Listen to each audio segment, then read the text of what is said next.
Number one, in the question number one, it states that what will be the speed of electron having an energy of 18.2 into 10 raised to power minus 17 joules. मेरा second electron is 9.1 into 10 raised to power minus 31 kg होता है इसका mass.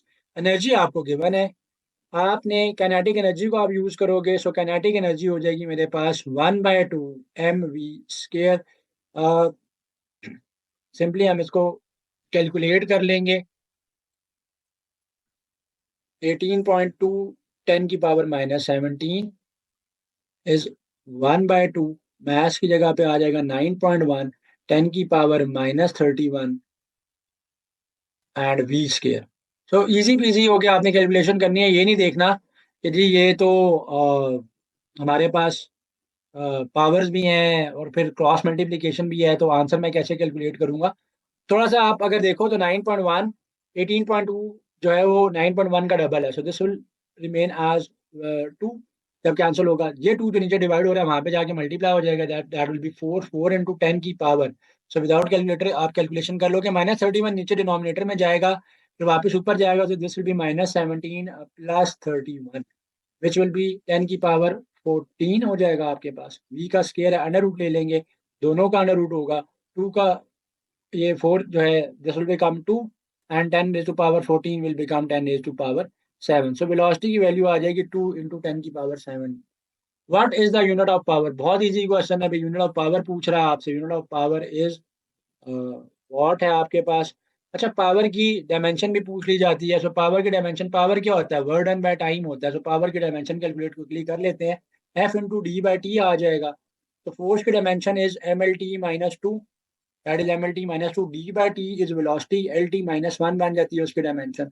So this will become ml² t minus 3. So previous papers के अंदर power की dimension भी sometimes जो है वो पूरा क्वेश्चन में से अपेयर हुई है. अच्छा जी, नेक्स्ट क्वेश्चन है. A body of mass m moving with a velocity v has a kinetic energy k. If its velocity is increased by 25%, what will be the new kinetic energy? तो अगर velocity में आप 25% का increase लेकर आओगे तो नई काइनेटिक एनर्जी जो है वो क्या होगी? So kinetic energy is 1/2 mv², right. अगर न्यू वेलोसिटी में 25% का इंक्रीज आया तो this means this will become 1.25 of v. 1.25 of v can be written as 125/100, जिसकी जब आप कैलकुलेशन करोगे तो this will become 5/4, right? So the new velocity is 5/4 times of the old velocity. So the new kinetic energy will be, 1/2 m 5/4 v का square. So this is quite easy. This will become 1/2 m. This is 25/16 times v². So 1/2 mv² is the original velocity. Sorry, this is the original kinetic energy. So this is your original kinetic energy. So this will become Ke. So the new Ke is 25/16 times of the original kinetic energy. So this is why option A here is the right choice. So moving on to the next question. Next question says work will be maximum when the angle of the force and displacement is. Super easy question. Okay, so work is will be maximum when the angle between force and displacement is 0 degree there when they are parallel, because cos 0 is 1. So cos 0 degrees is 1. So maximum in the case when both are parallel to one another. So dimensions of U पूछ रहा है आपसे. U is absolute potential energy होती है. तो absolute potential energy का unit वही होगा जो एनर्जी का यूनिट है, एंड एनर्जी का यूनिट वही होगा जो वर्क डन का यूनिट है, क्योंकि एनर्जी और वर्क आर इंटरचेंजेबल. मैं क्विकली वर्क की डायमेंशन निकालूंगा. That will be my dimension of the energy. So that is mlt minus 2. D की dimension is that's distance, that is length dimension आ जाएगी उसकी, ml² t minus 2 आ जाएगा. So option C is the right choice. A body of mass है moving with a velocity v has a kinetic energy k. If the velocity is increased by 25%, what will be the work done in terms of work done पूछा. So similar to the one जो कि हमने पहले भी एक question किया है, question number 4 था प्रोबेबली. वहां पे उसने ये कहा था कि 25% वेलोसिटी में इंक्रीज आया है तो नहीं काइनेटिक एनर्जी. ठीक है, अब वो ये कह रहा है कि अगर आपका वेलोसिटी में 25% इंक्रीज आया है तो वर्क डन कितना ज्यादा. अब we know that energy and work are interchangeable. So again हम इसमें भी वही काम करेंगे। Kinetic energy is 1/2 times mv square, right? So the new kinetic energy will be 1/2 m into 1.25 v का स्क्वायर हो जाएगा मेरा, राइट? सो 1.25 का स्क्वायर कर लेता हूँ मैं। 1.25 का स्क्वायर में करूंगा, 5 5 जा 25, 2 विल बी कैरिड, 5 2 जा 10, 10 में 2 आ जाएगा, 12 का 2 1 कैरी हो जाएगा, दिस विल बी 6, क्रॉस आ जाएगा, 2 5 जा 10 का 0, 1 कैरी हो जाएगा, 2 2 जा 4, 4 में आप 1 ऐड करोगे 5 आ जाएगा, 2 1 जा 2 आ जाएगा, again cross. So this will B 5 2 and 1, so 5 2 16 6 1 carry, so this will be 1, and आप क्या करोगे, 4 डिजिट्स के बाद पॉइंट लगाओगे, so from the right 1 2 3 4 5, so 1.562 is the new kinetic energy। so change कितना आया है, पहले वो था 1/2 mv स्क्वायर, अब वो है 1/2 mv स्क्वायर का 1.56 टाइम्स। so इंक्रीज कितना है, तो 0.56 का इंक्रीज है, यानी अदर वर्ड्स 56% का इंक्रीज। तो परसेंटेज इंक्रीज उसने पूछा हुआ था कि वर्क कितना होगा, अब तो फिर आप 56% का हो गए। अगर ये कहोगे कि वो कितने टाइम्स है उसके, तो वो 0.56 के टाइम्स ज्यादा है, क्योंकि 1/2 एमबी के जब इसमें से आप माइनस 0.56 के रहते हैं। तो सिमिलर क्वेश्चन था टू क्वेश्चन नंबर 3, बट वहां पे सिर्फ उसने काइनेटिक एनर्जी की वैल्यू के अंदर चेंज पूछा हुआ था। यहाँ पे उसने उसको पूछा हुआ है कि, बल्कि इनफैक्ट वही चीज था 0.56 के, वहां से भी हो सकता था, और ये परसेंटेजेस में भी इस तरीके का क्वेश्चन समटाइम्स होते हैं कि कितने परसेंट निकलता है, तो परसेंटेज इंक्रीज भी इसमें 56%। Next question, which one is not a revising this chapter?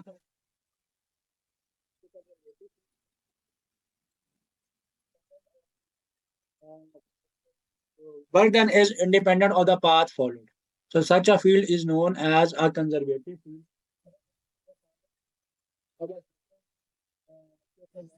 करता है not on the intermediate taken by the force etc.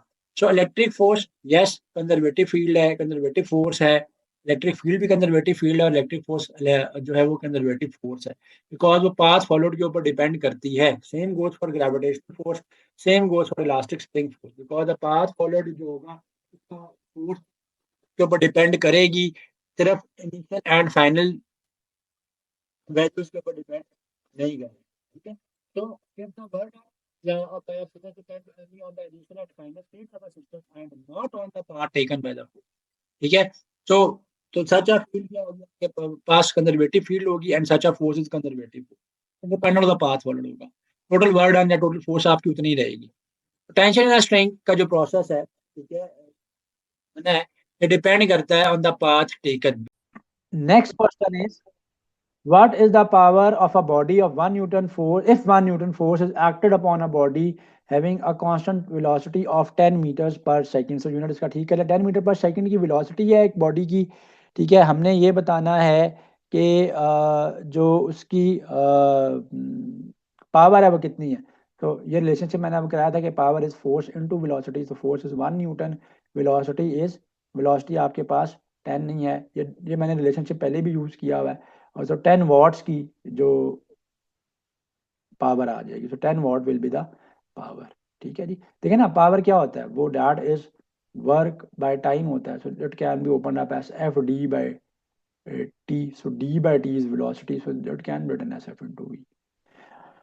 अच्छा जी, द एस्केप वेलोसिटी, यस, ये अच्छा, ये बड़े इंपॉर्टेंट कॉन्सेप्ट थे, specially for those students who have missed the lecture, जिसके अंदर मैंने चीज़ें एक्सप्लेन की हैं, पहले आप जाके वो देख लीजिएगा। तो मैंने बताया था कि escape velocity, orbital velocity, these are some of the concepts. Artificial gravity के लिए कितनी फ्रीक्वेंसी होनी चाहिए, these are the concepts which are also frequently touched in the NETs. तो the question says the escape velocity of a body from the earth is V if the radius of the earth contracts to 1/4 of its value, keeping the mass of the earth constant, the escape velocity will be, so escape velocity के ऊपर क्या effect होगा अगर आपका radius जो है वो shrink कर जाता है to 1/4।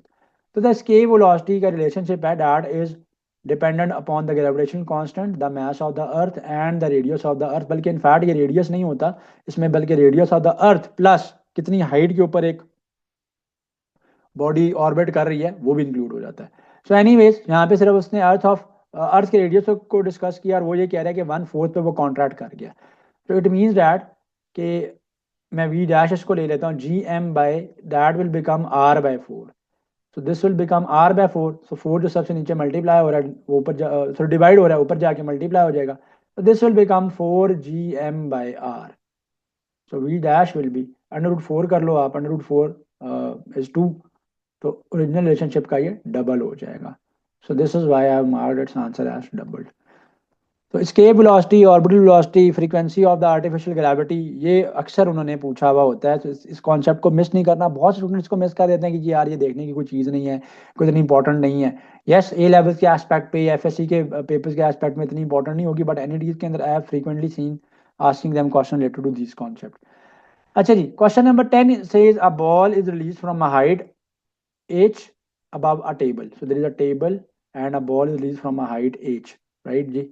That air resistance is negligible and 50% of kinetic energy is converted to other forms of energy at each bounce. What will be the height reach after the second bounce? अब ये कह रहा है कि जब वो मूव करती है तो half of the original energy जो है ना वो उसकी कन्वर्ट हो जाती है इनटू अदर फॉर्म, जैसे ओवरकमिंग द एयर रेजिस्टेंस हो गया, साउंड हो गया, जब वो हिट करेगा जो हीट प्रोड्यूस करेगा उसके ऊपर वो कन्वर्ट हो गया। So you are only left with 50%। ठीक है, सो 50% आ जाएगा आपके पास। 50% जब आएगा, सो फर्स्ट बाउंस के बाद that will be reduced to half of it. So 50% का हाफ हो जाएगा 25%। सो कितनी हाइट वो अचीव करेगा जब उसकी एनर्जी ही 25% पीछे रह गई है। इसका मतलब ये है कि 25% इज 25/100, डैट इज 1/4। उधर तो हाइट भी वो 1/4 ही अचीव करेगा। So this will be h/4, right, because 50% of the energy was wasted. अगर हम इसको प्योरली आइडियल सिस्टम लेते, तो आइडियल सिस्टम के केस के अंदर क्या होगा, ई कैट के अंदर इसमें का क्वेश्चन था कि जी आइडियल सिस्टम के अंदर अगर हमारे पास होगा तो उसने इसी तरह कुछ पूछा हुआ कहता है थर्ड बाउंस के पता नहीं फिफ्थ बाउंस पे कितना होगा। तो आइडियल सिस्टम के अंदर तो 100% ही उसकी रहेगी, फिर एक हाफ के बाद, एक बाउंस के बाद सॉरी 50% होगी, फिर सेकंड के बाद 25% होगी, फिर थर्ड बाउंस के बाद होगा। तो यहाँ पे 50% एनर्जी कन्वर्ट हुई है into other form of energy. So keeping that in mind we were only left with 50% energy. तो फर्स्ट स्ट्राइक के बाद जब सेकंड स्ट्राइक पे वो आएगा तो 25% पे रह जाएगा। सो 25% इज 1/4 या 1/4 आ जाएगा। All the food that you eat in a day has about the same energy as. अब ये क्वेश्चन ओईटीपी से मैंने ऐड किया है। अब आई डोंट नो कि इसके पीछे क्या लॉजिक थी, बट ओईटीपी ने क्लेम किया था कि this is from the past papers. So इसकी एक्सप्लेनेशन भी कोई मेंशन नहीं है ना उस बुक में, ना मुझे कोई उस तरह से मिला। बट जितनी फूड हम एनर्जी कंजर्व करते हैं तो कितने से वो बर्न करने से कितने अमाउंट ऑफ पेट्रोल बर्न करने से उतनी एनर्जी रिलीज होती है। तो 1/3 of a litre of a petrol बनता है जी। अब बड़े अजीब सा कुछ बीच में ओटीपी में उसने क्वेश्चन डाले हैं, जिसने उसने नेपट्यून के ऊपर पूछी हुई थी, ऑर्बिटल वेलोसिटी पूछी हुई थी। तो दो आर क्वेश्चन जो कि क्रैम करने पड़ेंगे। एंड मजे की बात यह है कि अब बल्कि एफएससी की बुक्स के अंदर अब वो नए एडेड भी नहीं है। ठीक है, वो पहले क्या होता था कि एफएससी की बुक्स के अंदर on the right hand side of the chapter, मतलब जहाँ पे text of the chapter mention है, राइट साइड पे उसने वो इंटरेस्टिंग इन्फॉर्मेशन ऐड की होती थी, तो वहाँ पे ये वैल्यूज होती थी। तो back in those days in 2008 2010 people use to cram those values because वो एमसीक्यूज में आ जाते थे। सो बट स्टिल ओएटीपी ने ऐड किया था, इसलिए मैंने वहाँ से ये क्वेश्चन भी ऐड किया। आगे जाके दो तीन वो भी आएंगे, तो घबराने की बात नहीं है। It's not about cramming, it's about the concept. NET conceptual test ही है, बट ओईटीपी के अंदर से कुछ क्वेश्चन मैंने वहाँ से भी ऐड किए हैं, तो वो क्वेश्चन वहाँ से आगे थे। अच्छा जी, from the given options which one lists the amount of work done from the smallest to largest fits displacement in its forward direction. तो ऑप्शन गिवन है, आपको ये पूछ रहा है वो कि इस फिगर के अंदर, ये ओटीपी से मैंने क्वेश्चन ऐड किया हुआ डायरेक्टली, तो किसके अंदर जो है वो लार्जेस्ट अमाउंट ऑफ वर्क, बल्कि क्वेश्चन क्या था कि जी smallest to largest amount of work जो है वो फॉरवर्ड डायरेक्शन के अंदर जो है वो होगा। तो सबसे smallest amount of work forward direction में वो इस केस में होगा, नजर आ रहा है, क्योंकि फोर्स इज एक्टिंग अपवर्ड। ठीक है, इसके ऊपर force it's making an angle, so इस एंगल पर डिपेंडेंट है, तो सेकंड ये आ जाएगा इसके ऊपर। तो जिस डायरेक्शन में फोर्स है डिस्टेंस दूसरी डायरेक्शन में, एंगल 0 डिग्रीज है, जब एंगल 0 डिग्री है तो मैक्सिमम वर्क होगा, क्योंकि कॉस 0 जो है वो 1 हो जाएगा। सो लीस्ट होगा इसके केस में, सेकंड के केस में, या बी के केस में। सेकंड नंबर पे इसके केस में होगा, क्योंकि एंगल अप्रॉक्सीमेटली जितना भी बन रहा है, एंड ये क्योंकि डायरेक्शन ऑफ मूवमेंट ये है ना। और इसमें तो फोर्स और डिस्प्लेसमेंट, यानी फोर्स अपवर्ड लग रही थी इसमें, डिस्प्लेसमेंट जो है वो यूं थी, तो एंगल थीटा था। यहाँ पे दोनों पैरेलल है, जब पैरेलल है थीटा 0 डिग्री है, तो 2 3 1 बन जाएगा। Moving on to the next question.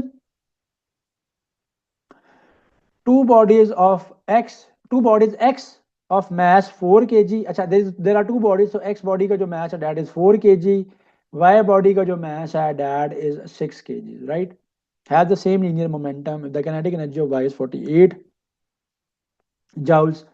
Then the kinetic energy of X is, so we have two bodies जिनका momentum same है, masses different है, Y की kinetic energy given है, X की kinetic energy आपसे पूछ रहे हैं. तो Y का मेरे पास गिवन है kinetic energy and Y का mass given है. So what I will do is I'll find the velocity of Y. So kinetic energy is 1/2 mv square आ जाएगा. Kinetic energy is 48, right? So this is 1/2. Mass is 6 v square. So 6 ones are and 6 8s are, 8 2s are 16 हो जाएगा. Velocity आ जाएगी इसके लिए 4. So velocity इसके लिए 4 meters पर second आ जाएगी. अब क्योंकि मोमेंटम दोनों का सेम है, तो पहले मैं y का मोमेंटम निकालता हूँ. मोमेंटम y के लिए आएगा p is equal to M V which will be 6 into 4. 6 into 4 will be 24. अब दोनों का मोमेंटम सेम है, 24 kg मीटर पर सेकंड है, बट x का जो मैस था, x का मैस तो 4 था. वेलोसिटी आपने फाइंड आउट करनी है, ये आ जाएगा. सो वेलोसिटी आ जाएगी फॉर बॉडी x, उस वेलोसिटी आएगी उसके 6. सो बॉडी x की काइनेटिक एनर्जी 1/2 मैस उसका 4 है, 6 का square is 36. So 2 1s are 2 18s are, so 18 4s are 72 आ जाएगा. So 72 joules आ जाएगा. Mechanical energy of an object is the sum of its potential energy and kinetic energy. So total mechanical energy इन दोनों का sum होती है जी. If the speed of an object is doubled, the kinetic energy will be increased 4 times. ये तो बहुत easy है क्योंकि 1/2 mv square है, so 2v हो जाएगा जब. तो मेरा नहीं ख्याल है कि इसको एक्सप्लेन करने की जरूरत है. Super easy. 1/2 m 4v square हो जाएगा. सो एम वी स्केयर कर लेंगे इसको, 4 टाइम्स काइनेटिक एनर्जी हो जाएगी. So increase in kinetic energy will be 4 times. Question number 16 states that if a force of 1 Newton acts on a body through a distance of 1 meter in the direction of the force, then how much work is done? Super easy है जी. Force into distance आप लोग कर लीजिएगा. तो work done will be F into D. तो ये OTP के अंदर से एडेड है, तो दिस इज वाई मैंने करवा दिया. दोनों 1 ही है, तो इससे आसान क्वेश्चन नहीं हो सकता. 1 जूल है. If the mass and radius of the earth are reduced to 1/4, the escape velocity will.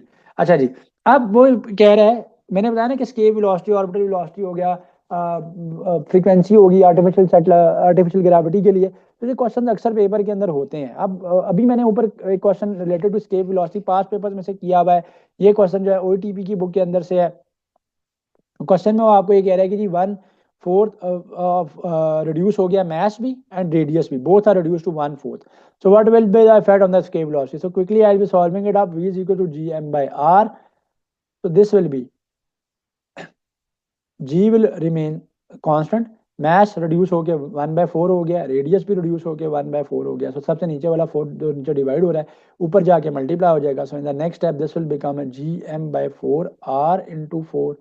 4 will get cancelled with 4, so it will not affect, it will have no effect on the escape velocity, so it will remain same. Minimum velocity needed to put the satellite into orbit is, so the minimum amount of velocity to put up a satellite into orbit is, हमने derive भी की थी when we were discussing this chapter, so that was 11.2 kilometers per second. So 11.2 kilometer per second is the minimum amount of velocity which is required to put a satellite to orbit the earth, and that is 11.2 kilometers per second. So यहाँ पे option ही नहीं है, so none of these mark किया गया इसको इस वजह से. Which of the following is a conservative field? So conservative field मैंने बताया independent of the path followed होती है, पीछे मैं एक्सप्लेन भी करके हूँ. Electrical field independent of the path followed होती है, कंजर्वेटिव फील्ड है तो इलेक्ट्रिक फोर्स कंजर्वेटिव फोर्स है, बाकी सारी चीज़ें पाथ के ऊपर डिपेंड करती हैं. विच of the following is a unit of work? Very easy, joule. Escape velocity of moon is. अब मैं इस तरह के क्वेश्चन की बात करता कि अब ये मैंने ओटीपी से पिकअप किया हुआ है.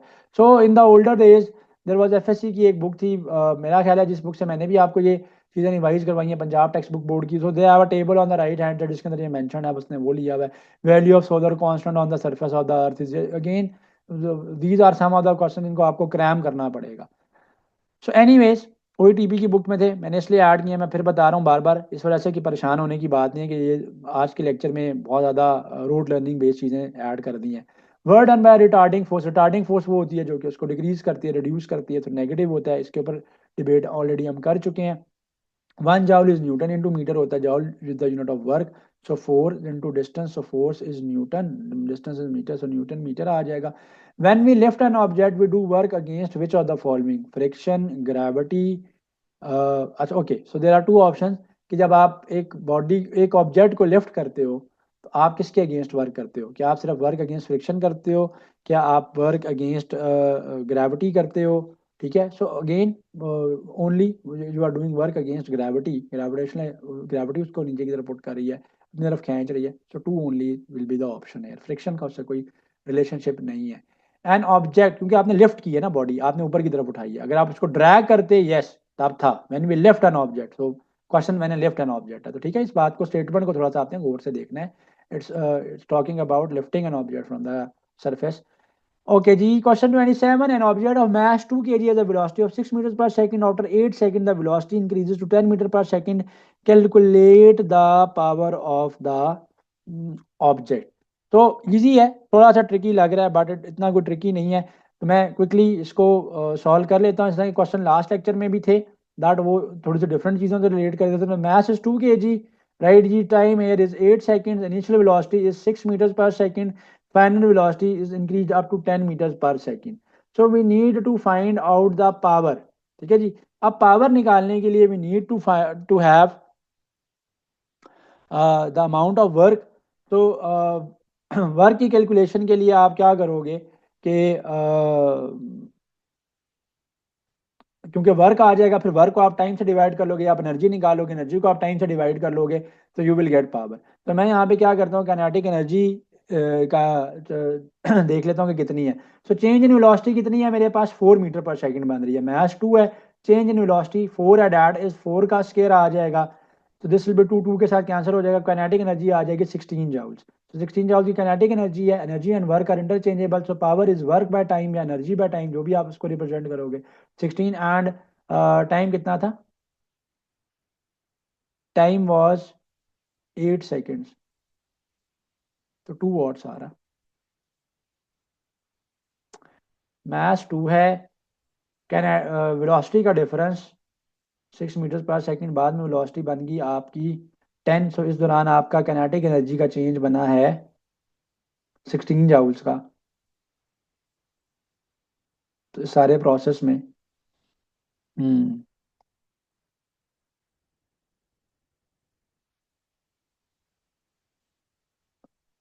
हाँ, yes yes yes yes, I have done mistake in it. देखो हमें इसको इंडिविजुअली पुट अप करना पड़ेगा, क्योंकि वो वी के स्केयर के ऊपर डिपेंड कर रहा है ना, वी के ऊपर डिपेंड नहीं कर रहा। तो यहाँ पे हमें इंडिविजुअली कैलकुलेट करनी पड़ेगी यानी 1/2 m तो उतना ही रहेगा, 1/2 m तो कॉमन है, दोनों में से कॉमन ले लेते हैं, V F square minus V I square. मैंने क्या किया है, मैं क्विकली बता देता हूँ, मैंने kinetic energy final minus kinetic energy initial करूंगा, तब जाके मेरे पास ओरिजिनल वैल्यू आएगी, क्योंकि स्केयर के ऊपर डिपेंड कर रहा है, मैं सिंपली उनका डिफरेंस ले गया था ना। आप ये देखो ना, 1/2 m वी एफ स्केयर के साथ minus 1/2 m V I square के साथ ये होगा, तो 1/2 m कॉमन है, मैंने कॉमन ले लिया डायरेक्टली, 1/2 m इज 2, ये आ जाएगा, ये पूरा फैक्टर 1 बन जाएगा, मैं इसको 1 लिख लेता हूँ simply. V F square, so V F is 10, 10 का square is 100, minus V I is 6, 6 का स्केयर इज 36, 64 आ जाएगा, so this will be 64 joules होगा, ठीक है, क्योंकि स्केयर के ऊपर डिपेंड कर रहा था, मैंने ये मिस्टेक किया। So power is work by time या energy by time, so time is 8 seconds, so this will lead to 8 8s are 64 होता है, so 8 watts should be the answer here, so 8 watts is the answer। if a force of 10 newton is acting on an object at an angle of 120 degrees through a distance of 4 meters, calculate the work done। super easy question, ठीक है। work done is f d cos of theta, so f is 10, d की value is, so d here is 4 meters, cos 120, cos 120 is -1/2, ठीक है। cos 120 की value -1/2 होती है। cos का graph मैंने एक्सप्लेन किया हुआ है ऑलरेडी, जब ट्रिग्नोमेट्री सॉल्व करवाई थी, याद रखने का मेथड मैंने बताया था, 0 के ऊपर 1 होता है, 90 के ऊपर 0 होता है, फिर वो नेगेटिव की तरफ जाता है, फिर 120 के ऊपर अगेन जो है वो -1/2 होता है यहाँ पे, ठीक है। एंड फिर दोबारा वो cos 180 के ऊपर -1 होगा, एंड अगेन वापस आएगा। तो 1/2 2 के साथ कैंसिल हो जाएगा, सो दिस विल बी 2 4 ज़ा 20 -20, रिटार्डिंग वर्क होगा यहाँ पे, रिटार्डिंग फोर्स है यहाँ पे, तो डिक्रीज इन द बर्डन आएगा, तो -20 joule will be the answer है। Which of the following field is dependent on the path, again ये मैं बता रहा हूँ, ये दो तीन चीज़ें इस चैप्टर में से बहुत ज़्यादा प्रीवियस क्वेश्चन के अंदर आती रही हैं। एक तो ये कंजर्वेटिव नॉन कंजर्वेटिव फील्ड का कॉन्सेप्ट है, ऑर्बिटल वेलोसिटी है, एस्केप वेलोसिटी है, एंड आर्टिफिशियल ग्रेविटी है। आर्टिफिशियल ग्रेविटी के क्वेश्चन अभी मैं बीच में नेक्स्ट आ जाएंगे। So which of the following is dependent on the path, तो जो पाथ पे डिपेंड करती है वो नॉन कंजर्वेटिव फील्ड होती है। I explain the concept in the first part of this lecture. अब ये जो क्वेश्चन है ना, मैं इनकी बात कर रहा था कि स्केप वेलोसिटी की डायरेक्ट वैल्यूज पूछ रहा है। अब ये जुपिटर की स्केप वेलोसिटी, अगेन मैंने बताया कि वो टेबल बना हुआ था, वहां पे मेंशन है। अच्छा, क्विकली बता देता हूँ, डायमेंशन ऑफ पावर को देख लेते हैं, बल्कि ये भी मैंने एक्सप्लेन शायद कर दिया आज के लेक्चर में। एफ डी बाई टी हो जाएगा ना ये, तो एफ की डायमेंशन क्या होती है, MLT-2। डी की डायमेंशन क्या होती है, L T D by T की डायमेंशन क्या होगी, LT-1, so this will B ML square T-3 है, इसको करेक्ट कर लो, T-3 पूछ रहा है, ये तो पावर बनता है। The basic source of geothermal energy, जो अर्थ से एनर्जी आपको आ रही है in the form of heat या गीजर्स हैं, जैसा येलोस्टोन पार्क के अंदर बहुत सारे जियोथर्मल एनर्जी है ये। In which are the following case the work done be positive, objects move in the direction of the force, yes very easy, तो दोनों की डायरेक्शन सेम है।